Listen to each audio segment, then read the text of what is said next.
E a Globo parou a sua programação para anunciar que o Barba parou agora no Sírio-Libanês. Tivemos até jornalista da Globo chorando, o que meio que acende o alerta dizendo: será que o Barbudo está bem?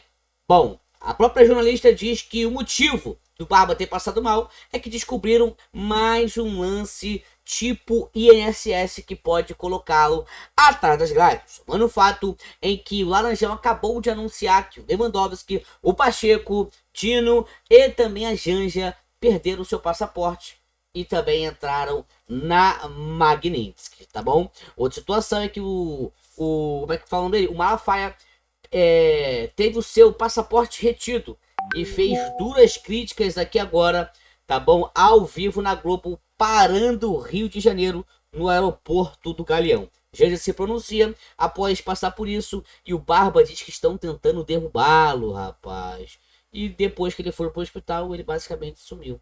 Não fala mais, ninguém toca e a jornalista chora. Pessoal, vamos dar início aqui ao conteúdo, tá bom? Sem perder tempo. Deixa agora o seu like, se inscreva no canal, comenta de qual estado você está nos assistindo. Comenta pra mim o ano que você deixou de assistir a Globo. Eu não assisto desde 2015, rapaz. Olha isso aqui, hein?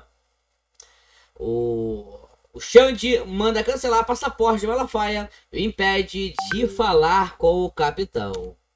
Olha isso aqui. Os togados dão 48 horas para o capitão esclarecer descumprimento de cautelários que pode levar, tá, ele a sem ser, né, levar atrás das grades, se é que você me entende, tá? Você já tá escalando muito neste exato momento. Mas o Xande tem cartão de crédito com bandeira do Laranjão bloqueada após a Magnitsky. Dizem por aí que estamos tendo um dia o quê? Um dia Magnitsky. Olha o Malafaia falando. Apreender meu passaporte, eu não sou bandido. Aprender meu passaporte, aprender meu telefone, vai descobrir o quê? Ainda dei a senha, que eu não tenho medo de nada. Conversa com o Bolsonaro. Eu tô proibido de falar com eles e não posso falar o que é, porque eu tô proibido. Converso com amigos. Eu tenho conversa de amigo e conversas particulares não interessa a ninguém.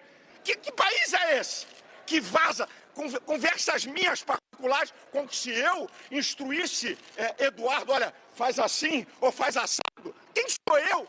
A posição de Eduardo é dele. É uma vergonha! Que país é esse?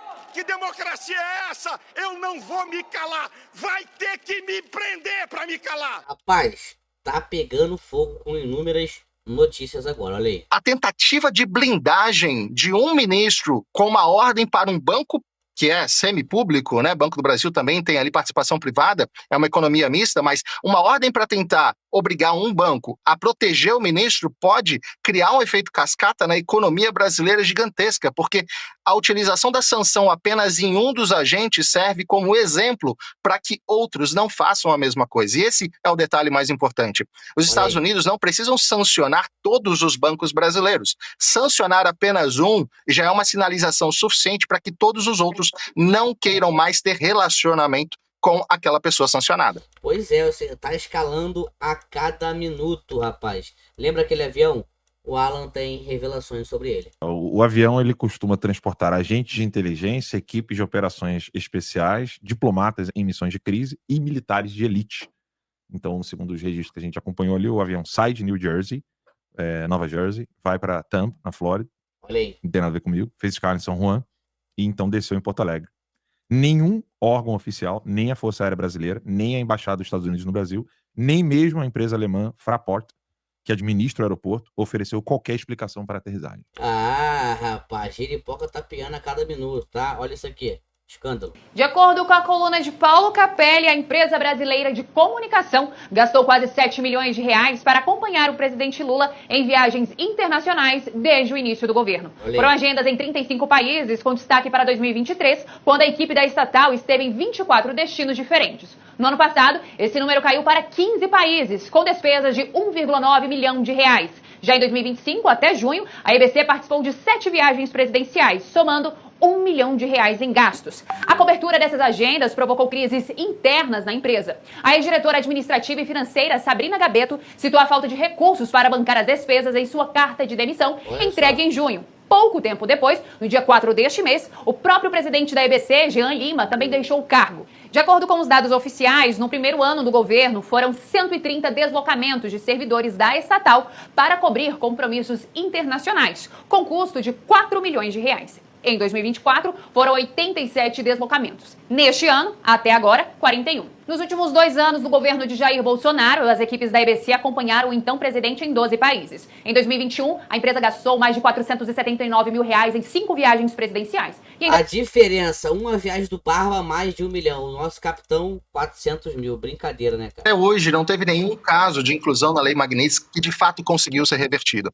E a gente precisa entender que essa decisão não é tomada de forma isolada politicamente por uma decisão de um presidente. Olha aí. O que culminou na sanção da Lei Magnitsky contra o ministro Alexandre de Moraes é uma investigação que começou lá em 2023, que passou pelo Congresso, que passou por diversos órgãos do governo americano, que ouviu diversas pessoas diferentes e que, através do acúmulo de diversas evidências de que fato foram sim violadas, segundo o entendimento dos Estados Unidos, direitos fundamentais da pessoa humana no Brasil pelas atitudes do STF, especificamente do ministro Alexandre de Moraes, isso tudo, ao longo desse 1 ano e meio, quase 2 anos de investigação, culminou na sanção da Lei Magnitsky. Então não existe hoje espaço diplomático para uma reversão como essa.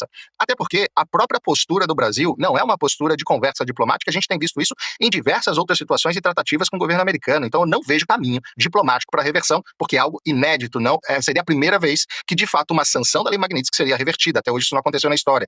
Existe um caminho judicial, onde ele de fato pode apelar aqui. De fato, mais uma vez, é um caminho quase que inócuo, tem pouquíssima possibilidade de reversão. Mas sim, ele pode se defender, é um processo que de fato ele pode apresentar as defesas. Rapaz, mas do que chama atenção agora, eu vou ter que trazer. É isso aqui, ó, o Barba.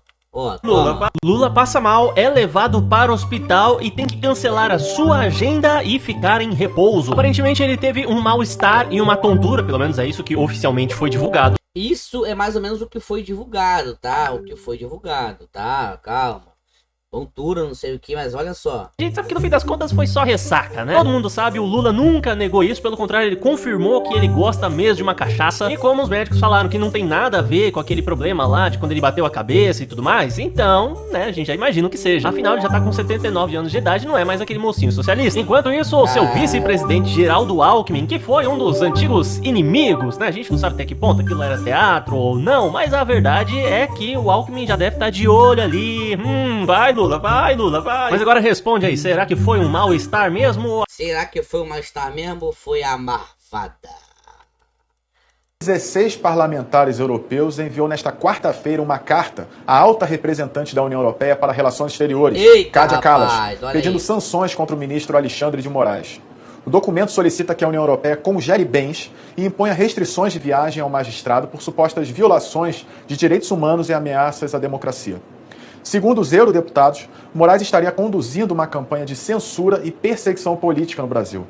O texto afirma que, em muitas situações, o magistrado tem agido unilateralmente, com poderes que lhe permitem, na prática, atuar como investigador, promotor e juiz ao mesmo tempo. Os signatários acusam Moraes de promover um autoritarismo judicial, comparando suas ações a regimes como os da Rússia e da China. Giripoca tá piando pra todos os lados, meu amigo.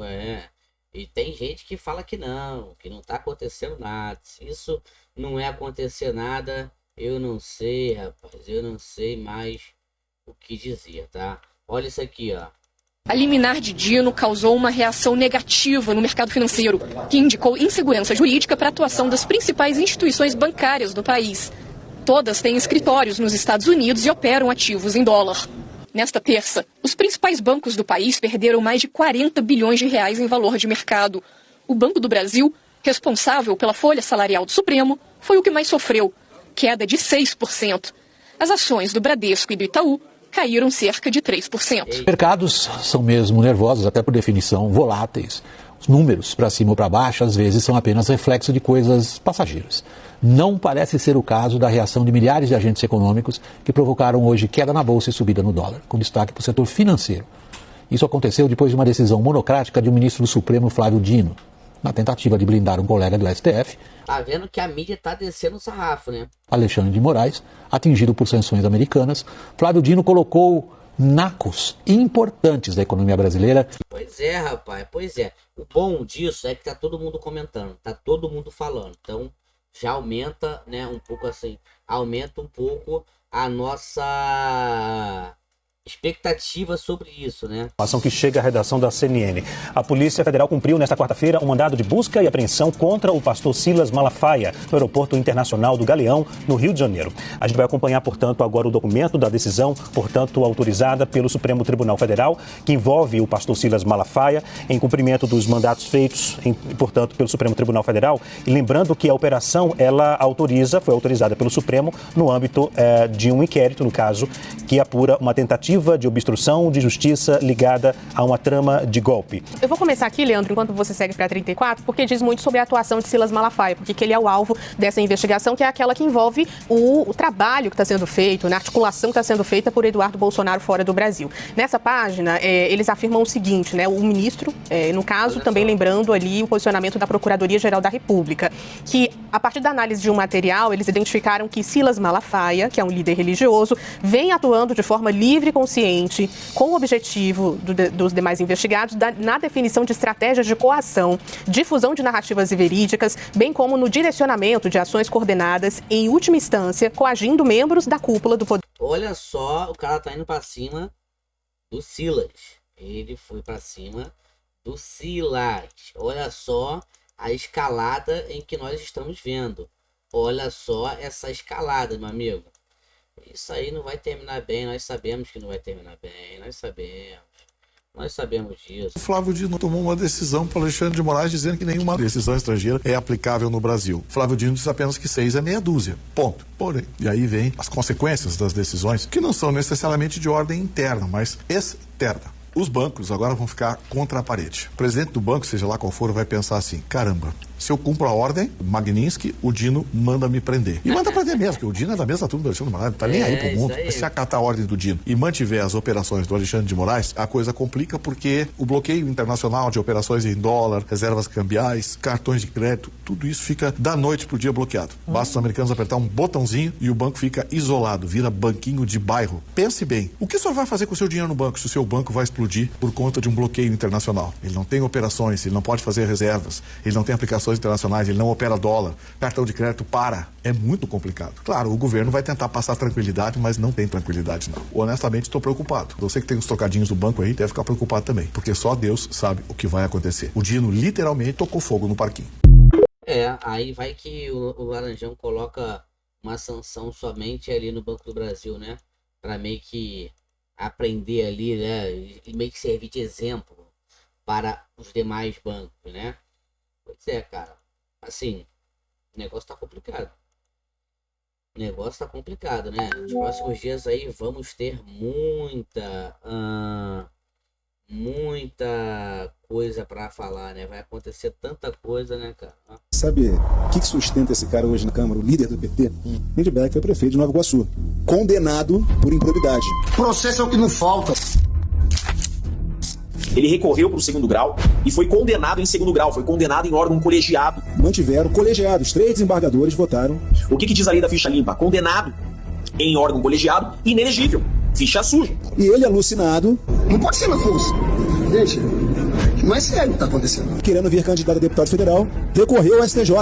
O STJ manteve. O que ele fez? Ele vai pro STJ e pede uma liminar pro STJ.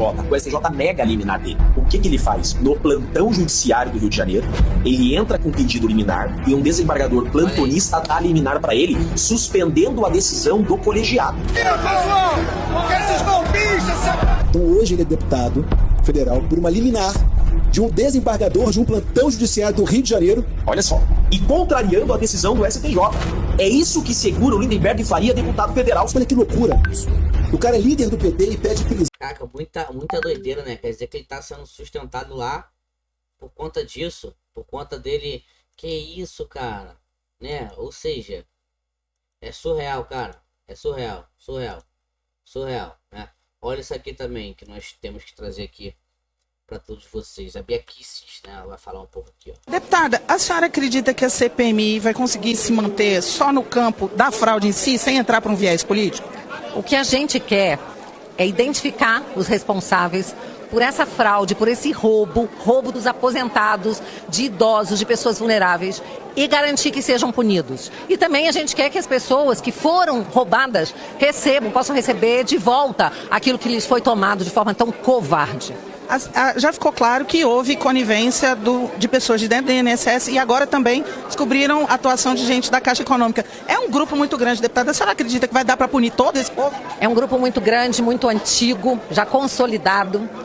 O principal é nós punirmos os mandantes. Isso é fundamental. Não adianta querer pegar só peixe pequeno. Nosso objetivo é ir na causa, naqueles que bolaram, que colocam lá os seus laranjas para garfar. Mas é claro, a gente, na medida do possível, quer identificar e punir a todos que sejam responsáveis. Quem tem menos responsabilidade, uma pena menor. Quem tem mais responsabilidade, uma pena maior. Isso é, né, cara? O irmãozinho do Barbudo, ele foi livre disso aqui, né? Ele foi, né? Livraram o irmão do Barba dessa situação aí, tá? Livraram. Não vou entrar na questão da pauta, vou deixar para a próxima rodada o que foi e o que não foi acordado, mas só para narrar o que aconteceu ontem à noite. Ele só sentou na cadeira às 10h20 da noite, 22h20. E aí fez esse discurso que simplesmente mostrou que ele é um personagem fraco, que ele é um homem fraco para a cadeira que ocupa. Aliás, o presidente da Câmara dos Deputados é o terceiro na linha sucessória da República, depois do vice-presidente. Eventualmente, em caso de viagem do Lula da Silva, que não é nada difícil de acontecer, se Geraldo Alckmin não estiver no Brasil, ele pode responder para o Brasil. Alguém já imaginou esse presidente da Câmara? Ele tem 35 anos, é jovem, é filho de uma família de políticos. Nós já contamos essa história aqui. Cidade de Patos, que fica a 300 quilômetros de João Pessoa, tem 100 mil habitantes. O avô materno dele foi 5 vezes deputado federal, a avó materna 6 vezes deputado estadual, o presidente da cidade, o prefeito da cidade de Patos é o pai dele, Nabor Vanderlei. Aliás, tem uma operação da Polícia Federal lá, outside, batendo na porta, e por isso talvez tenha mudado o comportamento dele. Ele já não é mais aquele que ergueu a Constituição quando foi eleito presidente da casa com 444 votos, não é? O jantar na casa de Alexandre de Moraes foi um divisor de águas, ali estava a Polícia Federal, a Procuradoria-Geral da República e outros ministros. Pode parecer repetitivo contar essa história, mas sim, ali algo mudou na personalidade de Hugo Mota. E espero que ele não tenha aprendido com o anfitrião do jantar, portanto, o ministro Alexandre de Moraes, a ser autoritário. Porque ontem um surto autoritário o acometeu a ponto de ele mandar a Polícia Legislativa para dentro do plenário. Lá estavam deputados de todos os... Que isso, real, cara. Partidos. Deputada Júlia Zanata com uma criança de 4 meses no colo. Idosos, muitos deputados e deputadas são idosos. Mulheres idosas e homens que têm ali algumas comorbidades. E por pouco, a gente não assistiu a cenas de pugilato. A única que foi filmada foi o soco de uma deputada do PT da Bahia no Nicolas Ferreira. Temos imagem dessa cena, ele estava exatamente atrás do Hugo Mota e ela deu um soco nele. Ademais, só não houve pugilato, sobretudo pelo tanto que Lindbergh Farias se exalta. É impressionante o semblante dele, a forma como ele se exalta. E nós mostramos aqui, né, o lance do Lindbergh aqui. Foi bem mostrado, entendeu? Foi bem mostrado aqui o lance do Lindbergh Farias, tá? É o nome da fera, Lindbergh Farias, tá? Vamos dar segmento aqui, eu tenho que trazer isso aqui, cara. Não. Olha só, há 3 meses atrás eles estavam rindo, debochando, e agora, como eles estão? Apavorados. A decisão do ministro Flávio Dino era uma decisão que ficou muito clara que se tratava de lei Magnitsky. E isso trouxe uma incerteza para o sistema bancário. Os bancos começaram a temer o que poderia acontecer numa escalada das regras da lei Magnitsky. A gente, por exemplo, sabe que há gradações. Existem, neste momento, tudo parecia que o foco da lei Magnitsky voltada para o ministro Alexandre de Moraes era bens nos Estados Unidos. Mas ela é muito mais ampla do que isso e desde o início dessa crise ou desse anúncio do governo dos Estados Unidos, a gente vem alertando aqui que a lei Magnitsky pode afetar instituições de países em todos os negócios que esses países têm nos Estados Unidos. E todas essas Isso se cumprir o que os togados querem. Instituições financeiras têm nos Estados Unidos. Crédito, câmbio, escritórios, outros clientes atendidos. Então, isso vai muito mais além de um ponto que seria simplesmente atender uma decisão de uma corte judiciária. Você focar a lei Magnitsky, a gente já está vendo uma promessa vindo do secretário do Tesouro norte-americano. Qual promessa? Fala para mim. De ampliar a forma como vê a lei Magnitsky voltada para o ministro Alexandre de Moraes, e isso traz um receio muito grande para as instituições financeiras brasileiras, porque os bancos brasileiros fazem negócios nos Estados Unidos, mesmo bancos, por exemplo, que são, em tese, controlados pelo governo brasileiro. Até mesmo o Banco do Brasil, quem tem dinheiro lá... Falando do Banco do Brasil, tem negócios importantes lá. Outros bancos privados têm negócios importantes nos Estados Unidos e não podem ficar de fora desse sistema, porque isso seria um grande prejuízo. O que bateu na Suprema Corte ontem já. Então, bancos, instituições procuraram ministros do Supremo para levar uma preocupação que viria a partir da decisão do ministro Flávio Dino. E mesmo o próprio governo brasileiro já está alertado que essa pode ser uma decisão muito difícil de se tomar, até porque quem irá assinar? Quem é a pessoa que vai assinar uma decisão, tanto de um lado, causando um prejuízo para acionistas dessas instituições financeiras, quanto quem irá assinar que não vai se cumprir a lei Magnitsky. Então, muito além da instituição como um todo, há uma preocupação... Pois é, minha filha, a giripoca vai piar. Muito obrigado pela sua presença, você que chegou ao fim de mais um vídeo comigo, por gentileza, comenta. Eu assisti ao vídeo todo, valeu!